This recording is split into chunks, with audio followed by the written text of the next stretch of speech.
رات لمحہ بلمحہ بیت رہی تھی، رات صدی بصدی بیت رہی تھی۔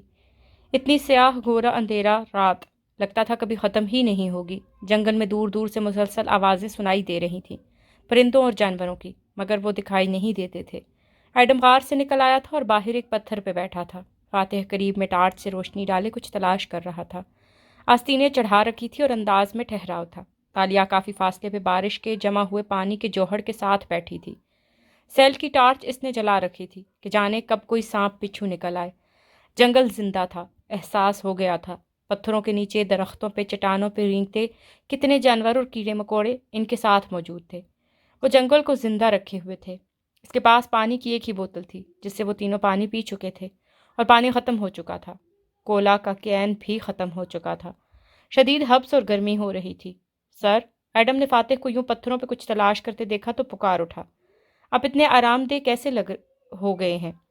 میرا تمہارے مایوسی کے برا حال ہے۔ وہ اداس لگ رہا تھا۔ وان فاتح نے اس سے بڑے حادثے دیکھے ہیں ایڈم۔ کیا آپ جنگلوں میں بہت آیا کرتے تھے، چھٹیوں وغیرہ میں؟ تم نے تو ملٹری میں ٹریننگ لی ہے، تم سے زیادہ وقت نہیں گزارا ہوگا میں نے جنگلوں میں۔ اس نے ایک لکڑی کی ٹہنی زمین سے اٹھائی اور خنجر سے اسے کاٹا۔ تالیہ رخ موڑے پانی کے قریب بیٹھی تھی، البتہ کان وہیں لگے تھے۔ خنجر سے ٹہنی کے کاٹنے کی آواز کی گونج پلٹ پلٹ کر سنائی دی تھی۔ ملٹری کی یاد بھی تکلیف دہ ہے۔ ایڈم نے چہرہ ہاتھوں میں گرا دیا۔ میں وہ سب بھلانے کی کوشش کرتا رہتا ہوں۔ کیوں؟ فاتح اس کے سامنے پتھر پر آ بیٹھا اور گھٹنے پہ ٹہنی رکھ لی، پھر خنجر سے اسے چھیلنے لگا۔ کیونکہ مجھے نسلی تعصب کی وجہ سے وہاں سے نکالا گیا تھا۔ میں وہ سب نہیں بن سکا وہاں جو میرے دوست بنتے تھے۔ تو اس میں اتنا غمگین ہونے والی کون سی بات ہے؟ ہر انسان کسی نہ کسی مقام پہ جاب میں دھکا کھاتا ہے۔ وہ اب سر جھکائے لکڑی کو مہارت سے خنجر سے چھیل رہا تھا۔ ایڈم نے تعجب سے اسے دیکھا۔ سر، میری جاب چلی گئی، میرا کیریئر ختم ہو گیا، اس دھکے نے میری زندگی برباد کر دی۔ اور تم نے اس سے کیا سیکھا؟ خنجر چلاتے ہوئے پوچھا۔ جواب نہیں آیا تو نظریں اٹھا کے ایڈم کو دیکھا۔ کیا تم نے اس واقعے سے کچھ نہیں سیکھا؟ تالیہ نے گھٹنوں سے چہرہ اٹھایا اور مڑ کے اسے دیکھنے لگی۔ وہ میری زندگی کا ایک ٹریجک ترین واقعہ تھا ایڈم۔ ہمارے رسول اللہ صلی اللہ علیہ وآلہ وسلم نے ہمیں دو چیزوں سے آزاد کر دیا تھا، ماضی کے غم اور تالیہ کو کن اکھیوں سے دیکھا، مستقبل کے خوف سے۔ کوئی برا واقعہ تمہارے ساتھ گزرا بھی ہے تو تم اس کو اپنا استاد بنا لو، بس بات ختم۔ وہ کیسے؟ سوچو کہ یہ کیوں ہوا اور اگلی دفعہ وہ کام نہ کرو۔ اس کو میچور ہونا یا گرو کرنا کہتے ہیں۔ کیوں تم لوگوں پر اپنے غم سینے سے لگائے بیٹھے رہتے ہو؟ دنیا ماضی اور مستقبل کی قید سے آزاد لوگوں کی ہے۔ چاقو کی لکڑی پر چلنے کی آوازیں برابر سنائی دے رہی تھیں۔ مگر مجھے لگتا ہے میں ایک ٹوٹل فیلئر ہوں۔ میں بات بات پر گلٹی فیل کرتا ہوں۔ یہ کیا بول دیا؟ یہ کیوں کر دیا؟ تالیہ نے ناک سکوڑ کے چہرہ موڑ لیا۔ گلٹی کا بچہ اتنے دن میرے پیچھے پڑا رہا۔ یہ ان لوگوں کی نشانی ہے جو نہ خود سے پیار کرتے ہیں اور نہ ہی خود پر بھروسہ کرتے ہیں۔ میرے پاس خود سے پیار کرنے کے لیے کوئی وجہ ہی نہیں ہے سر۔ اس نے پھر سے چہرہ جھکا لیا۔ تو پھر خود پہ بھروسہ کرنے کی وجہ ڈھونڈو۔ کسی کام میں تو تم بھی اچھے ہوگے۔ وہ ٹہنی کو اب ایک طرف سے کاٹ رہا تھا، ایسی مہارت سے گویا ساری عمر یہی کام کرتا آیا ہو۔ اگر ہوتا تو جاب نہ مل جاتی۔ میرا تو کوئی ٹیلنٹ ہی نہیں ہے۔ اس کی گردن ابھی تک جھکی تھی۔ اطراف میں کھڑے اونچے درخت خاموشی سے ان کو دیکھتے رہے۔ ہر انسان میں کچھ نہ کچھ ہوتا ہے، تم میں بھی ہوگا۔ مایوسی چھوڑو اور یاد کرو، تم نے صباح کے جنگلوں میں تربیت لی ہے۔ جنگل میں انسان کو جو معلوم ہوتا ہے وہ اس کی جان بچاتا ہے، اور جو معلوم نہیں ہوتا، توقف کیا، وہ مار ڈالتا ہے۔ اس کی آواز کی سنسنی اور رات کا اندھیرا تالیہ کو اپنے رونگٹے کھڑے ہوتے محسوس ہوئے۔ ایڈم نے پیشانی کو دونوں ہاتھوں میں تھام لیا۔ مجھے کچھ بھی نہیں یاد۔ ہم تربیت لیتے تھے، ہمارے پاس گنز ہوتی تھیں، ہم دشمن کا سوچتے تھے، دشمن کے مورچے، باوردی سرنگیں۔ اس نے کراہ کے نفی میں سر ہلایا۔ میں ایک ٹوٹل فیلئر ہوں سر۔ وان فاتح نے جواب نہیں دیا۔ وہ لکڑی کو چھیلتا رہا۔ ایڈم چند لمحے بے بسی سے اسے دیکھتا رہا، پھر لبوں کو جنبش دی۔ آپ کی بیٹی بھی پہاڑوں میں کھوئی تھی نا سر؟ خنجر سے لکڑی کو چھیلتے اس کے ہاتھ تھمے۔ سوگواریت سے مسکرایا اور نظر اٹھا کے اسے دیکھا۔ ہاں، گیتنگ ہائی لینڈ کے ٹریک پہ۔ تالیہ پھر سے مڑ کے اس کو دیکھنے لگی۔ اسے آریانہ کے ذکر پہ وان فاتح کے چہرے پہ جس دکھ کی توقع تھی وہ وہاں نہیں تھا۔ کیا آپ اس کے بعد دوبارہ بھی جنگل یا پہاڑوں میں گئے؟ آپ کو تکلیف نہیں ہوتی تھی؟ ظاہر ہے میں گیا، اور تکلیف کا علاج فرار سے نہیں کیا جاتا۔ جو تکلیف دیتا ہے اس سے بھاگ جاؤ تو کیا زخم بھر جائے گا؟ نہیں، بے وقوف انسان، ماضی سے نکل کے حال میں جینے سے زخم بھرتے ہیں۔ تالیہ، مجھے تمہارا کوٹ چاہیے۔ آخر میں گردن گھما کے پانی کی طرف دیکھا جہاں وہ گردن موڑے بیٹھی اسی طرف دیکھ رہی تھی۔ میرا کوٹ؟ کیوں؟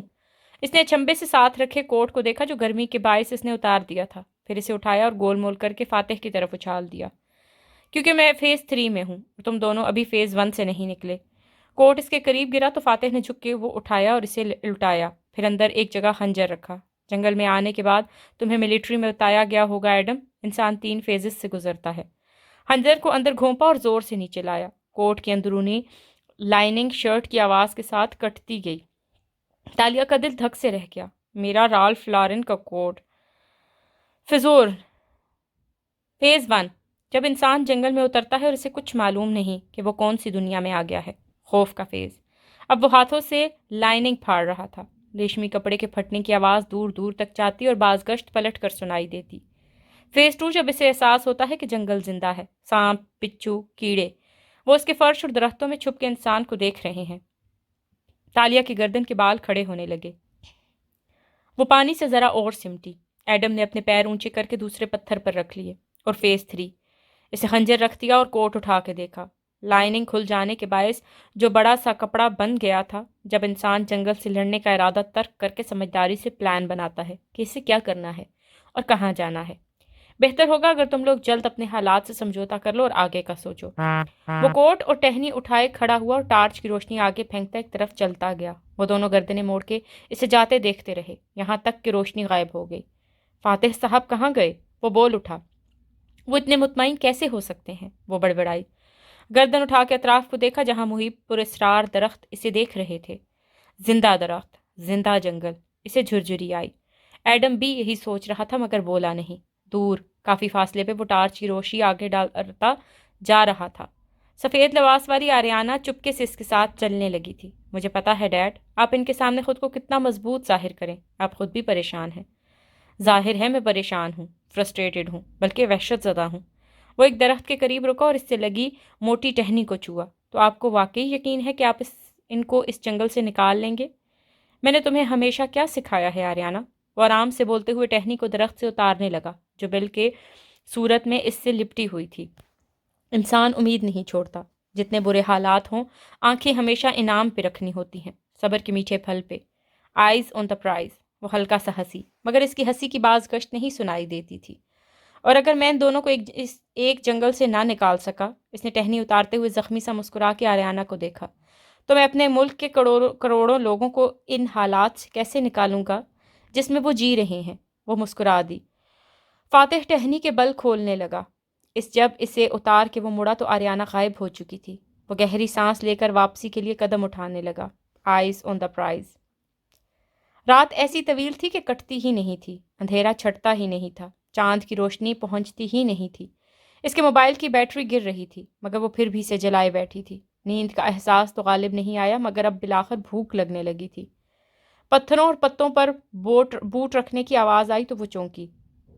فاتح اس کی طرف آ رہا تھا۔ وہ ذرا چونکی سی ہو کے بیٹھی، مڑ کے نہیں دیکھا۔ وہ اس کے ساتھ والے پتھر پہ آ کے بیٹھا اور کوٹ کا ٹکڑا اس کو دکھایا۔ تمہیں اس کی ضرورت تو نہیں تھی؟ اس نے اداس نظریں اٹھا کے اسے دیکھا اور نفی میں سر ہلایا۔ نہیں تو انکو۔ آواز دھیمی تھی۔ کیا تمہارے پاس کھانے کو کچھ نہیں ہے؟ چاکلیٹ رکھتے رکھتے رہ گئی، اب بہت یاد آ رہی ہیں۔ صبح ہوتے ہی ہم کھانا ڈھونڈیں گے، فکر مت کرو، وہ نرمی سے کہتے ہوئے بغور اسے دیکھ رہا تھا۔ تالیہ بھی اسے ہی دیکھ رہی تھی۔ میں نے آپ کے گھر میں چوری کی، آپ کو حالم بن کے دھوکہ دیا، گھائل، غزال، نیلامی خریدنا، پینٹنگ بنانا، میں نے اتنے اس کام کی اور آپ ایک دم میرے ساتھ اچھے ہو گئے ہیں۔ کیوں؟ کیونکہ تم نے مجھ سے سچ بولا ہے۔ وہ اسی نرمی سے بولا تھا۔ میرے پاس کوئی اور آپشن تھا کیا؟ تالیہ، اگر تم اب ہمیشہ اس کی آنکھوں میں دیکھ کیا الفاظ ادا کیے، مجھ سے سچ بولو گی تو مجھے تم سے کوئی پرابلم نہیں ہوگی، مگر آپ دل سے میری عزت نہیں کرتے نا؟ وہ دکھی ہوئی۔ اگر ہم واپس گئے بھی تو آپ مجھے ایک دن میں ہی بھول جائیں گے۔ تمہیں واپس جانے کا یقین نہیں ہے؟ رات کے اندھیرے میں وہ شخص سامنے بیٹھا تھا جس پہ ایک دوسری دنیا میں جانے کتنے لوگ فدا تھے، جس کا ایک ایک منٹ کیلکولیٹڈ ہوتا تھا، پولیٹیکل سیکٹری کی ڈائری میں نوٹ شدہ، اور اب وہ اس کے سامنے فرصت سے بیٹھا تھا، ایک تنہا جنگل میں جہاں کرنے کو کوئی اور کام نہ تھا۔ میں کبھی بھی ہمت نہیں ہارتی تھی توانکو، ایڈم کی طرح میں ماضی میں بھی نہیں رہتی۔ وہ سگواریت سے پانی کو دیکھتے ہوئے بتانے لگی، میرے پاس ہمیشہ پلان ہوتا تھا، پلان اے فیل ہوا تو سی نہیں تو ڈی، اور بی تالیہ کے پلان ہے، تالیہ کی مرضی۔ ذرا سے کندھے اچکائے، وہ دھیرے سے ہنس دیا، مگر اب میرے پاس کوئی پلان نہیں ہے۔ اس نے تھوڑی گھٹنوں پر رکھ دی اور تالاب کو دیکھنے لگی۔ میں اتنے عرصے سے ایک بڑی واردات کا انتظار کر رہی تھی۔ میرے مستقبل کے سارے خواب اس سے جڑے تھے۔ پھر خزانے کا ذکر آیا تو مجھے لگا یہی میرے سارے مسئلوں کا حل ہے۔ لیکن اب جب خزانہ نہیں ہے تو میرا مستقبل ہی ختم ہو گیا ہے۔ مجھے کوئی امید نہیں رہی۔ تم مستقبل کے خوف کا شکار ہو۔ یہ ماضی کے غم جیسا ہی برا ہوتا ہے۔ وہ افسوس جس کو دیکھ رہا تھا۔ اندھیر جنگل خاموشی سے ان کی گفتگو سن رہا تھا اور دور بیٹھا ایڈم بھی۔ آپ کو مستقبل سے خوف نہیں آتا؟ مثلاً کس چیز سے؟ جب آپ وزیر اعظم نہیں بنیں گے تو جھگ ہسائی اور شرمندگی ہوگی۔ ہم سب کو معلوم ہے کہ آپ وزیر اعظم نہیں بن سکتے تو آنکو۔ اچھا؟ وہ دلچسپی سے مسکرایا۔ اور میں وزیر اعظم کیوں نہیں بن سکتا؟ کیونکہ آپ سیاسی طور پر مضبوط نہیں ہیں۔ سیاستدان آپ کا ساتھ چھوڑ چکے ہیں۔ آپ ان جیسے داؤ پیچ آزمانا نہیں جانتے۔ آپ، اس کی آواز بلند ہوئی بے بسی بھرے غصے سے، آخر آپ کیوں لڑ رہے ہیں سیاسی جنگیں؟ آپ کو خود بھی معلوم ہے کہ آپ نے ہار جانا ہے۔ آپ سب چھوڑ کے اپنی بیوی بچوں کے ساتھ ملک سے چلے کیوں نہیں جاتے؟ تم نے کبھی فٹ بال میچ دیکھا ہے؟ وہ اسی طرح دلچسپی سے مسکراتا گویا ہوا تو تالیہ کی گہری سانس لی اور اعصاب کو ڈھیلا چھوڑا۔ جی تو آنکو، دیکھا ہے۔ ایک دفعہ میں امریکہ میں ایک میچ دیکھنے گیا۔ بچپن کی بات ہے۔ جانتی ہو ایک ٹیم نے 4 گول کر لیے تھے اور دوسری کے گول 0 تھے۔ میچ کے آخری 3 منٹ تھے اور ساری ٹیم کے کھلاڑی آخری حد تک مقابلہ کر رہے تھے، بار بار حملہ کرتے، ہمت ہارے بغیر۔ 3 منٹ میں ان کو جیتنے کے لیے 5 گول چاہیے تھے۔ وہ 3 منٹ میں 5 گول تو نہیں کر سکتے تھے۔ پھر کیوں؟ یہی تو میں نے سوچا۔ سب کو معلوم ہے کہ پہلی ٹیم جیت جائے گی، پھر دوسری ٹیم آخری سیکنڈ تک کیوں لڑ رہی ہے؟ ہتھیار ڈال دے اور بس کر دے۔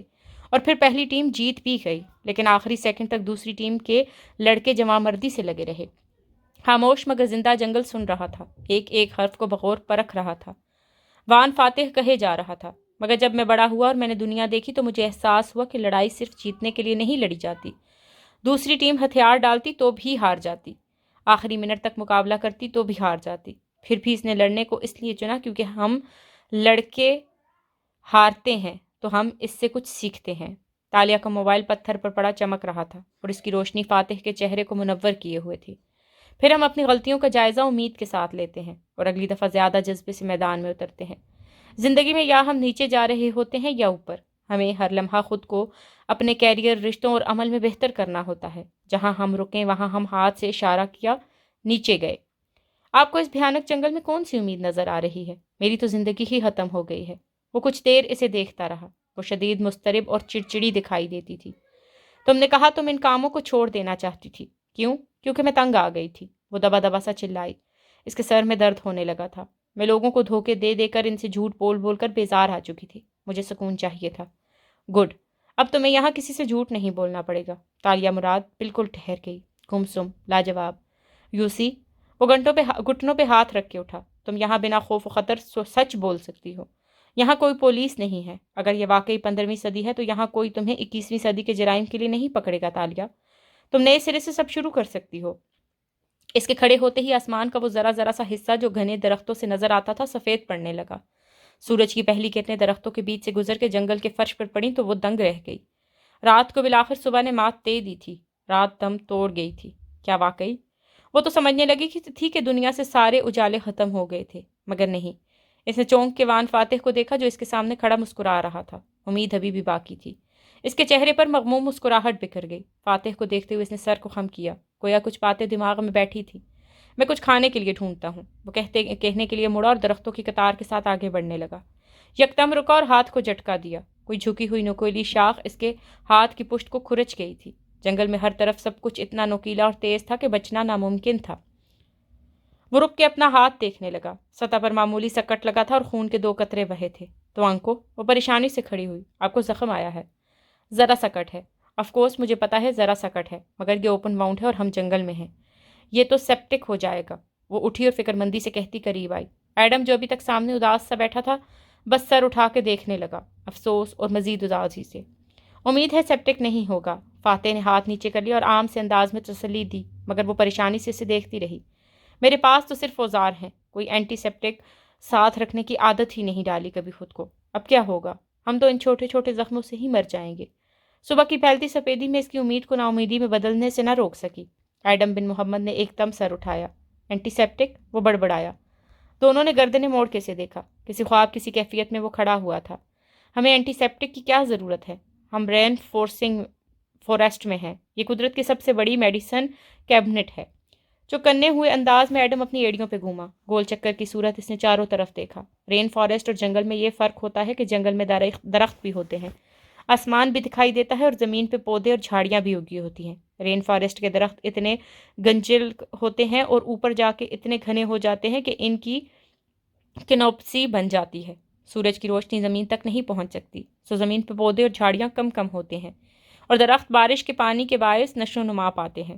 وہ جو پہلے درختوں سے اٹا جنگل دکھائی دے رہا تھا, ایک دم وہ کچھ اور دکھائی دینے لگا. مختلف قسم کے پتے, مختلف قسم کی لکڑیاں, کہیں کہیں اگے جنگلی پھول, جڑی بوٹیاں, ہر چیز جیسے چمکنے لگی تھی. ان کے نام, ان کے کام, صبح کی سفیدی نے ذہن کو کسی اور طرح سے بیدار کر دیا تھا. ملائیشیا کے رین فارسٹ میں 10,000 سے زیادہ اقسام کے پودے اور درخت ہوتے ہیں. یہ تو قدرت کی پوری فارمیسی ہے. وہ مسحور سا کہہ رہا تھا. تمہیں کیسے معلوم؟ وہ مشتبہ نظروں سے اسے دیکھنے لگی. سیریسلی چیتالیہ, آپ کتابیں نہیں پڑھتی کیا؟ وہ تیزی سے فاتح کے قریب آیا جو غور سے اسے دیکھ رہا تھا. پھر اس کا ہاتھ اٹھا کے دیکھا. ہمیں جنگل میں سکھایا گیا تھا کہ کیا کھانا ہے اور زخم پہ کیا لگانا ہے, اور میں خود جڑی بوٹیوں سے اپنے دمے کا علاج کرتا تھا. میرے پاس ایک کتاب بھی تھی. اس نے فاتح کا ہاتھ اٹھا کے معائنہ کیا. آپ کا اوپن باؤنڈ ہے, اس کے لیے ہمیں. اس نے ادھر ادھر دیکھا. ڈسٹرائر پلانٹ کے پتے چاہیے ہیں. رین فارسٹ میں اس کی بہتات ہوتی ہے. مجھے لگتا ہے میں نے سفید پھولوں والا یہ پودا کل اس طرف دیکھا تھا. میں ابھی لے کر آتا ہوں, اور ساتھ میں کچھ کھانے کے لیے بھی. فاتح مسکرا کے اس کا جوش دیکھ رہا تھا. ایڈم کی رنگت بدلی ہوئی تھی. وہ بیکار اور ناکام نہیں ہے, یہ خیال اس کے اندر بجلیاں بھر رہا تھا. اس نے جلدی سے تالیہ کا خنجر اٹھایا اور آگے بڑھ گیا. پھر ذرا ٹھہرا اور قریب میں ایک پودے کے پتوں کو توڑ مڑوڑ کر اس کا رخ موڑ دیا. چند قدم آگے بڑھا اور قطار میں ایک اور پودے کے پتے مروڑ کے موڑے. یہ کیا کر رہا ہے؟ وہ ابھی تک شک سے اسے دیکھ رہی تھی. وہ راستے پہ نشان چھوڑ رہا ہے تاکہ واپس آسانی سے پہنچ سکے. وہ خود پہ بھروسہ کرنا سیکھ رہا ہے. جو اسے معلوم ہے وہ جان بچائے گا, جو نہیں معلوم وہ جان لے سکتا ہے. وہ کمر پہ ہاتھ رکھے مسکرا کے اسے دور جاتے دیکھ رہا تھا. پھر تالیہ کا چہرہ دیکھا. تم فکر مت کرو, وہ کھانے کے لیے کچھ لے آئے گا, پھر ہم اگلا لائمل تیار کریں گے. اوکے. اس نے اس بات میں سر ہلایا اور مسکرائی. چلو شکر ہے وہ صحرا میں نہیں تھے بلکہ جنگل میں تھے. یہاں مختلف پھل مل جائیں گے کھانے کے لیے. پانی کے تازہ جھرنے بھی کہیں بہہ رہے تھے. آواز آ رہی تھی. یہ بارش کے پانی کا جوہر تو گندا تھا, مگر جھرنے تک جب وہ جائیں گے تو خوب سیر ہو کے پی لیں گے. اس نے خود کو تسلی دی. جنگل میں اچھی خاصی روشنی پھیل چکی تھی. درخت کافی اونچے تھے اور اوپر جا کر ان کے پتے آپس میں گھل مل جاتے تھے, گویا سبز سی چھت بن جاتی تھی. سبز چھت کے درمیان بڑے بڑے سوراخوں سے روشنی چھاؤں کی صورت اندر آتی, لیکن گرمی اور حبس بلا کا تھا. روشنی سنہری ہو گئی تھی جب ایڈم واپس آیا. اپنی اوپری شرٹ اس نے اتار دی تھی اور اب صرف سیاہ شرٹ پہنے ہوئے تھا. دوسری شرٹ میں جانے کون سے پتے اور جڑی بوٹیاں بھر لایا تھا. فاتح وہیں پتھر پر بیٹھا تھا. ایڈم نے اس کا ہاتھ تھاما اور ایک پتے کو مروڑ کے اس کا رس زخم پر لگایا. یہ کسی بھی اینٹی سیپٹک سے زیادہ تیزی سے اثر کرے گا, وہ جوش سے بتا رہا تھا. Thank you Adam. وہ مسکرا کے اس کا انداز دیکھ رہا تھا. پھر وہ کھڑا ہوا اور ایک پتے میں کچھ لپٹا ہوا تالیہ کی طرف بڑھایا. یہ کھانے کے لیے ہے. تالیہ کے لب مسکراہٹ میں ڈھلے. اس نے بھاری سا وہ پتا پکڑا اور ساتھ پتھر پر بیٹھی. گھٹنوں پر پتا رکھ کے کھولا تو مسکراہٹ غائب ہوئی. پتے پہ ایک قطار سے کوئی انگلی جتنی چیزیں رکھی تھیں. پہلے اسے اچنبھا ہوا, گردن جھکائی. پھر ان چیزوں کے پر ٹانگیں بازو نظر آئے تو وہ بلبلا کے کھڑی ہوئی. یہ تو گراس ہاپرز ہیں. بے یقینی سے آنکھیں پھاڑ کے اسے دیکھا.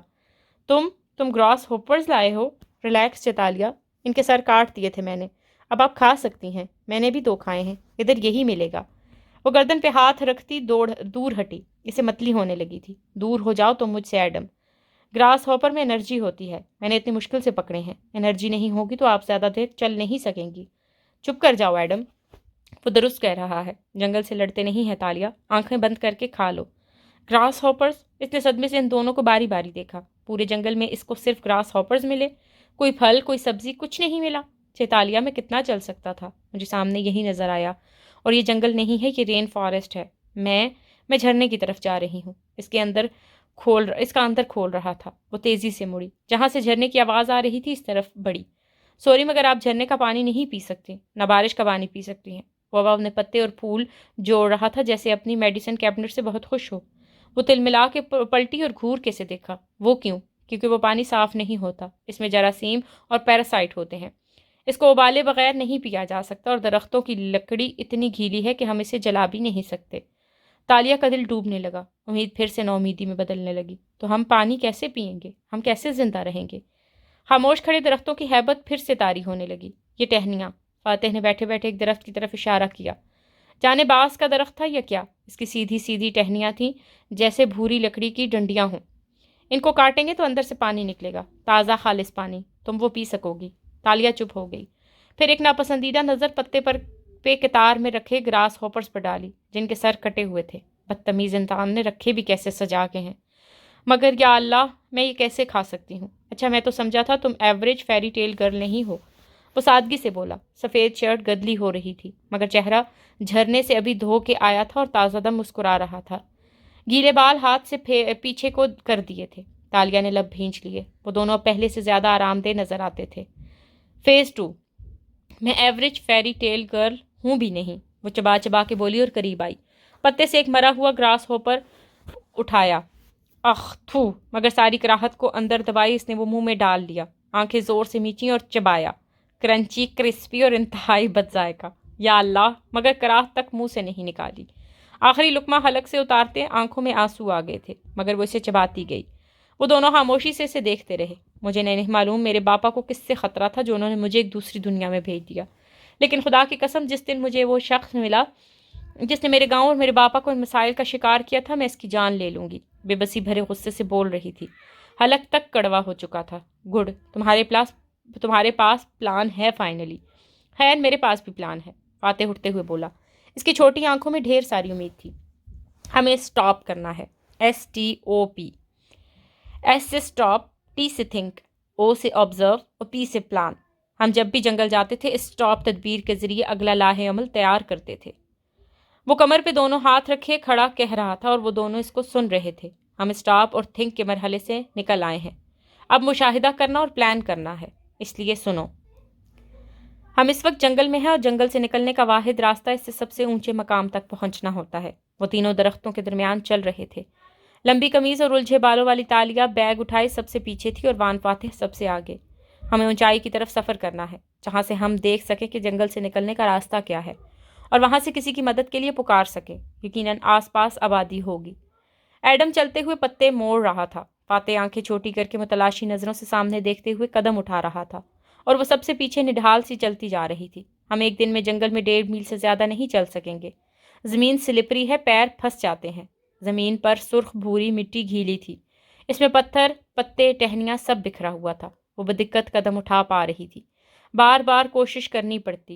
اونچائی کو جاتے درخت خاموشی سے وقت کے ان 3 مسافروں کو نم زمین پہ اوپر چڑھتے دیکھ رہے تھے۔ چونکہ جنگل زندہ ہے، ہمیں ڈنڈوں اور جوتوں کی آوازوں کے ساتھ سانپوں اور بچھوؤں کو اپنی آمد کی خبر کرنی ہوگی تاکہ وہ چھپ جائیں۔ وہ صرف ڈر کے حملہ کرتے ہیں، جب وہ ہمیں دیکھ لیں گے تو وہ دور ہٹ جائیں گے۔ ان تینوں نے لاٹھیاں اٹھا رکھی تھی جو دراصل درختوں کی موٹی ٹہنیاں تھیں اور وہ ان کو زمین میں رکھتے ہوئے قدم اٹھا رہے تھے۔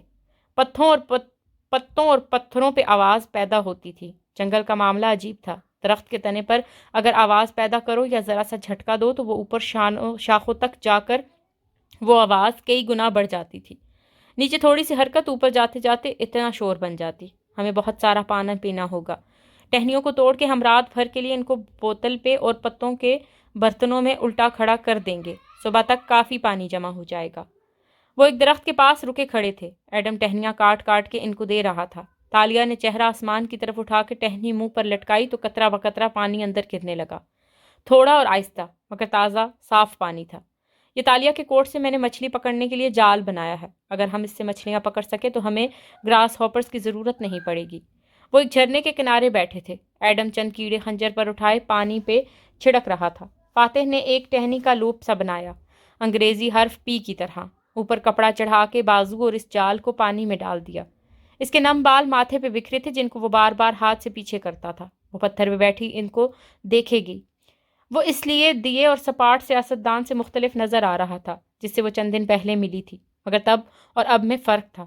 اس نے ایک نظر اپنے حلیے کو دیکھا، گرد آلود قمیض، چہرہ بھی میلا، سنہری چوٹی سے نکلتے بال، وہ سوشلائٹ، وہ ترحد امیر زادی، وہ غائب ہو گئی تھی۔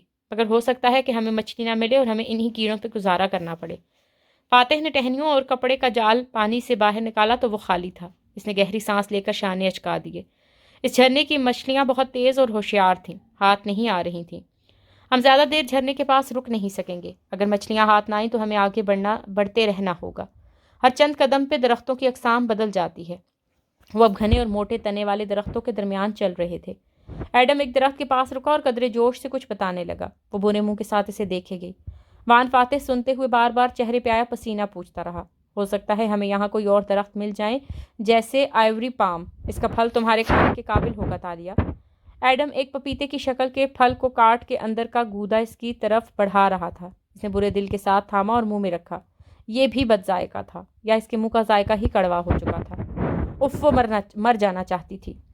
رات کو سونے کے لیے ہم ان سانپ بچھوؤں کے ساتھ جنگل کے فرش کو شیئر نہیں کر سکتے، اس لیے ہمیں ہیموک بنانے ہوں گے۔ شام اتر آئی تھی مگر روشنی کافی تھی۔ وہ ایک جگہ رکے ہوئے تھے اور لکڑیاں جوڑ رہے تھے۔ تالیہ ٹہنیاں کاٹ رہی تھی۔ فاتح لکڑی کے 2 پول زمین میں گاڑے ان کے درمیان ٹہنیوں کا جھولا بنا رہا تھا۔ بار بار وہ رک کے رسی نما ٹہنی کھینچتا اور اس کی مضبوطی چیک کرتا۔ یہ جھولا زمین سے 4-5 فٹ اونچا تھا۔ مچھر بہت زیادہ ہیں یہاں، اور ایڈم کا کہنا ہے ہمیں چونٹیوں کی بنائی سرخ مٹی جو پتوں کو توڑ توڑ کے بناتی ہیں خود پہ لگانی ہوگی تاکہ مچھر اور کیڑے دور رہیں۔ یہ مٹی ابھی تک نظر نہیں آئی، چند میل کے سفر میں مل ہی جائے گی۔ رات جنگل پہ چھائی تھی۔ وہ لکڑی کے 2 پولز کے درمیان بنے ٹہنیوں کے جھولے پہ لیٹی تھی اور کھلی آنکھیں دور اوپر درختوں کے پتوں سے پار نظر آتے سیاہ آسمان پہ جمی تھی۔ اس کے چہرے پر سرخ مٹی لگی تھی۔ اور جب ہم اس جنگل سے نکل جائیں گے تو ہمیں ملاقہ جانا ہوگا۔ صبح کی سفیدی پھیلی تھی اور وہ جھرنے کے پاس بیٹھی ہاتھ منہ دھو رہی تھی۔ ایڈم قریب بیٹھا کسی ٹہنی کو چبا کے سوچنے رک جاتا۔ وہ مختلف پودوں کو ٹیسٹ کر رہا تھا کہ کون سا کھانے کے قابل ہے۔ وان فاتح درخت کے ساتھ کھڑا پانی کے لیے ڈنڈیاں کاٹ رہا تھا۔ ملاقہ یہاں سے کتنا دور ہے مجھے نہیں معلوم، لیکن ہمیں ملاقہ جانا ہوگا اور تالیہ کے والد کو ڈھونڈنا ہوگا۔ کڑی دوپہر میں وہ خاموشی سے درختوں کے درمیان اوپر چڑھتے جا رہے تھے۔ بیگ اب فاتح نے اٹھا رکھا تھا۔ چہروں اور بازوؤں پر سرخ مٹی لگی تھی۔ شکلیں میلی اور بدنما ہو رہی تھیں۔ فی الحال تو آسمان نظر نہیں آ رہا، مگر جیسا کہ تالیہ کا کہنا ہے اس کے باپا نے اسے ستاروں سے گاؤں کا راستہ سمجھایا تھا۔ اب جب جنگل سے نکلیں گے تو ستاروں سے راستہ ڈھونڈ لیں گے۔ ایک اور رات اتر آئی تھی اور وان فاتح ٹہنیوں کے بستر پر لیٹا تھا۔ ہاتھ میں اس نے اپنا بٹوا کھول رکھا تھا جس میں آریانہ کی تصویر لگی تھی۔ اس نے تصویر سے اندر جھانکا۔ پاپ کارن کے 2 دانے اندر چھپے ہوئے تھے۔ پھر اس نے تاریخ دیکھی۔ آج کاغذات نامزدگی جمع ہونے شروع ہو گئے ہوں گے۔ وقت کم رہ گیا تھا۔ مراد ایک شکار باز ہے۔ اگر وہ پہلے چابی بنا سکتا تھا تو وہ اب بھی چابی بنا لے گا۔ اس چابی کے ذریعے ہم واپس اپنی دنیا میں چلے جائیں گے۔ جنگل میں روشنی پھیلی تھی اور وہ تینوں فاصلے فاصلے پر بیٹھے تھے۔ تالیہ نے چہرہ گھٹنوں پر گرا رکھا تھا اور فاتح ایک ٹہنیوں کے گھنے گٹھے کو جوڑ رہا تھا۔ ایڈم دور بیٹھا اپنے موبائل پر تصویریں آگے آگے کرتا جا رہا تھا۔ باپ، ماں، فاطمہ، اس کے دوست، عید کی تصویریں، عید کے پکوان، محلے کی دکان۔ بیٹری ایمپٹی، ٹون بجی اور موبائل بجھ گیا۔ پرانی زندگی سے تعلق کی جو ڈور بندھی تھی وہ ٹوٹ گئی۔ میرا نہیں خیال کہ تالیہ تم نے جو ہم تینوں کے سر پر دیکھا تھا وہ حکومت یا بادشاہی کی علامت تھی۔ ہما پرندہ کچھ اور چیزوں کی علامت بھی ہوتا ہے۔ رات کے اندھیرے میں جنگل کے درخت خاموش کھڑے تھے اور وہ ٹہنیوں کے جھولے پہ سکڑ کے لیٹی آسمان کو دیکھ رہی تھی۔ چہرے پر سرخ مٹی ہنوز لگی تھی، آنکھیں ویران تھیں۔ ہم 16 جولائی کی رات دروازہ پار کر کے آئے تھے۔ کل 20 جولائی شروع ہو جائے گی۔ ان دونوں کے بستر دور بنے تھے مگر وہ اس کی آواز سن سکتے تھے۔ فاتح بستر پہ نہیں تھا، پتھروں پہ بیٹھا بٹوا کھولے دیکھ رہا تھا۔ کسی نے تالیہ کو جواب نہیں دیا۔ ہر روز چل چل کے گرمی اور حبس سے توانائی ختم ہوتی جا رہی تھی۔ 20 جولائی کو میری سالگرہ ہوتی ہے جو یتیم خانے میں لکھوائی گئی تھی۔ وہ دونوں خاموش رہے۔ وہ اوپر آسمان کو دیکھتے ہوئے بے خودی کے عالم میں بولے جا رہی تھی، مگر میری طرح میری سالگرہ بھی جعلی ہی ہوگی۔ ایک آنسو آنکھ سے نکلا، کنپٹی پہ بہتا نیچے ٹپکا اور جنگل کے فرش پر جا گرا۔ وہ دونوں خاموش رہے، درخت خاموش رہے، دور پتھروں اور غاروں میں چھپے سانپ بچھو خاموش رہے۔ ہما صرف خوشبختی یا حکومت کی علامت نہیں ہوتا، یہ اپنی راکھ سے دوبارہ جنم لینے والا پرندہ ہے۔ یہ ری برتھ کی علامت ہے، نئی زندگی کا نشان، نئی دنیا، نئے زمانے میں ایک دوسری زندگی۔